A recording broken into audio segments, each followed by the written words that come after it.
Dear Journal, this is Burlington Island. It has a rich history, but, get it? But, this is Burlington Island, and I really want to make you hip to the history of this island, show you some of the interesting bits that the new caches draw you to, and I will some other time, for after a short period on the beach, I found myself with the urge to confess.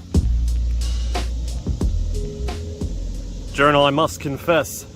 The first thing I'm going to confess is here on this island, on Geocaching Confession Island, there is a where I go that I solved. And even though the cache owner at the beginning of the where I go says, hey man, don't mess around, just do the where I go, don't use any solvers. I used an online reverse where I go solver. Bling blam bloom. Got the coordinates. Do I feel good about it? No, I don't feel anything about it. I didn't even find the cache yet. That's a confession. Another confession is sometimes when I find a cache and I notice a huge discrepancy in the amount of signatures versus the amount of people that claim they found it, I will post a picture of the log on the cache page. And before you're like, oh, why don't you mind your own business, Skimbosh? No, I'm looking at the logs for clues when I happen to notice this. 12 people find it.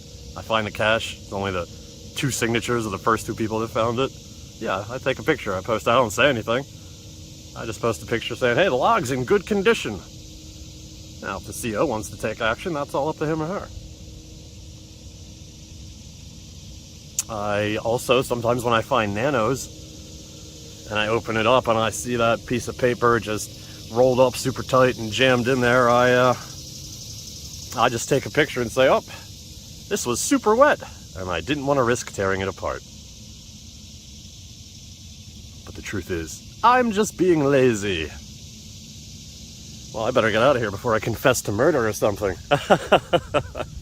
Skimbosh and his jokes. And legally, those 2 people were dead when I got there. Now you might be going, in confession number 2, didn't you just essentially complain about people not signing the log, and there in confession number 3, you're pretty much not signing the nano?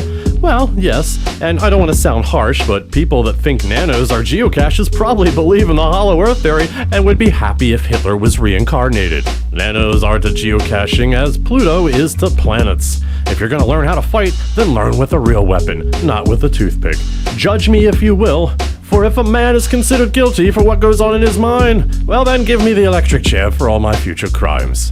And on those not quite as relatable to the subject matter at hand as I thought they were references, I put my fate in the hands of the geocaching gods to give me some sign that I have been judged and forgiven.